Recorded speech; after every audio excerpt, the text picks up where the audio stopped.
Hoje vamos mergulhar num tema que pode mudar completamente a forma como se percebe a própria vida: a consciência. E se essa sensação que a gente tem de estar desperto for, na verdade, só mais um tipo de sonho? Pois é, a fonte que a gente analisa hoje já começa com essa pergunta, que é bem forte, né?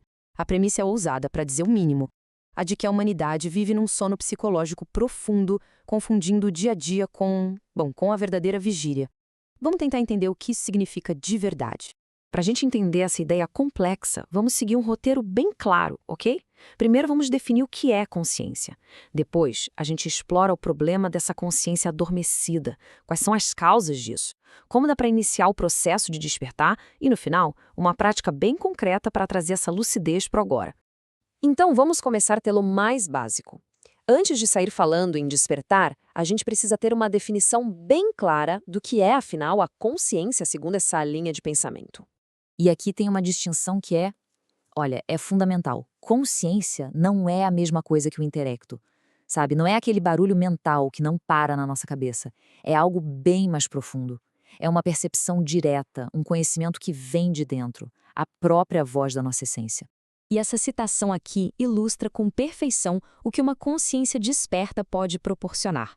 Não é sobre ter todas as respostas do mundo, mas sim sobre ter uma clareza total sobre si. É saber o que se sabe e, talvez mais importante ainda, é admitir o que se ignora, sem se enganar. Aqui a gente vê a grande divisão. De um lado, a consciência, que seria a expressão da nossa essência mais pura. Do outro, a subconsciência, que é descrita como se fosse o depósito do ego, dos nossos defeitos, dos vícios, maus hábitos, tudo isso. Em resumo, é só um outro nome para a consciência adormecida. Ok, com a definição mais clara, a gente chega no coração do problema. A ideia é de que, mesmo andando, trabalhando, vivendo, a gente faz tudo isso num estado de sono psicológico. O mito da caverna de Platão serve como uma analogia perfeita aqui. Assim como aqueles prisioneiros que achavam que as sombras na parede eram a realidade, a humanidade adormecida estaria presa nas ilusões do mundo físico, sem nem desconfiar que existe uma realidade muito maior, a da consciência. E para dar uma dimensão do tamanho desse problema, a fonte apresenta um número que é, no mínimo, surpreendente.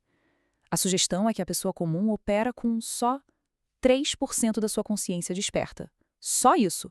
Os outros 97%, continuam adormecidos, aprisionados no ego. Mas, afinal, quem é o culpado por essa prisão toda? Segundo essa visão, é o ego. A ideia é que ninguém é uma unidade, mas sim uma multidão de eus. Tem o eu da raiva, o eu da inveja, o eu da preguiça. Cada um desses eus teria sequestrado um pedacinho da nossa consciência, nos transformando em máquinas que só reagem, em vez de agir conscientemente. Certo. Se a consciência está adormecida, como é que isso se mantém? Quais são os mecanismos que prendem a gente nesse estado de sonho no nosso dia a dia? As fontes apontam para dois processos psicológicos principais que funcionam como se fossem âncoras, nos prendendo nesse sono da consciência. São eles a identificação e a fascinação. Vamos ver como cada um funciona. A identificação é quando a gente se funde com alguma coisa externa. Sabe quando um problema no trabalho, uma briga ou uma emoção muito forte nos engole por completo, a ponto de esquecermos de nós mesmos? Pronto. Nesse estado, não existe um observador, só existe a reação automática. A fascinação é o próximo passo. É aquele encanto, aquele brilho que hipnotiza. A gente fica fascinado com a possibilidade de sucesso por uma pessoa, por uma fantasia sobre o futuro. E enquanto a mente viaja, a consciência dorme, porque fomos arrancados do único lugar onde ela pode existir, o momento presente, o agora. Essa frase é muito forte porque ela redefine o que é preocupação.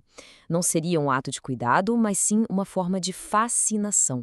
A gente fica fascinado pelo problema, hipnotizado pelos piores cenários, e isso nos mantém presos nesse ciclo de sono. Depois de entender o problema e as causas, a análise começa a mostrar um caminho para a solução. E a boa notícia é que o despertar é possível sim. E ele começa com um passo fundamental. O antídoto para a identificação e a fascinação seria a recordação de si. É a prática de se lembrar de si mesmo o tempo todo, de ser o observador e o observado ao mesmo tempo. É estar ciente do corpo, dos pensamentos, das emoções, mas sem se perder neles. E o ponto-chave é exatamente essa mudança de ângulo. Em vez de pensar, eu estou com raiva, a pessoa passa a pensar, eu observo a raiva em mim. Quando se observa a emoção sem se identificar com ela, é possível começar a entender como o ego funciona. E esse conhecimento é o primeiríssimo passo para a libertação. Agora vamos para a parte mais prática de toda essa análise. A fonte oferece um exercício bem concreto, uma ferramenta mesmo, para aplicar a recordação de si e ancorar a consciência no presente. Essa prática se chama chave de sol. E sol aqui é uma sigla para sujeito, objeto e lugar. O objetivo é bem simples: dividir a atenção de propósito entre esses 3 pontos para quebrar o piloto automático e despertar na hora. Vamos detalhar um pouco esses passos. Primeiro, o sujeito. É se perguntar quem sou eu e voltar a atenção para dentro, sentir o próprio corpo, a própria existência. Segundo, o objeto. Se perguntar o que eu estou fazendo e focar na ação daquele instante, sem julgar. E terceiro, o lugar. Se perguntar onde eu estou e observar de verdade o ambiente, as cores, os sons, tudo. O resultado de praticar isso constantemente seria uma mudança radical na forma de viver. Em vez de uma pessoa ser arrastada pelas circunstâncias, reagindo de forma mecânica, ela começa a viver de forma presente, consciente, agindo a partir da essência e não mais do ego. É a conquista da liberdade interior. E a gente termina com essa chamada final. A mensagem é que o despertar não é só um hobby, mas uma necessidade para quem busca viver de um jeito mais autêntico. A pergunta que fica no ar é: se não for agora, quando será a hora de escolher despertar?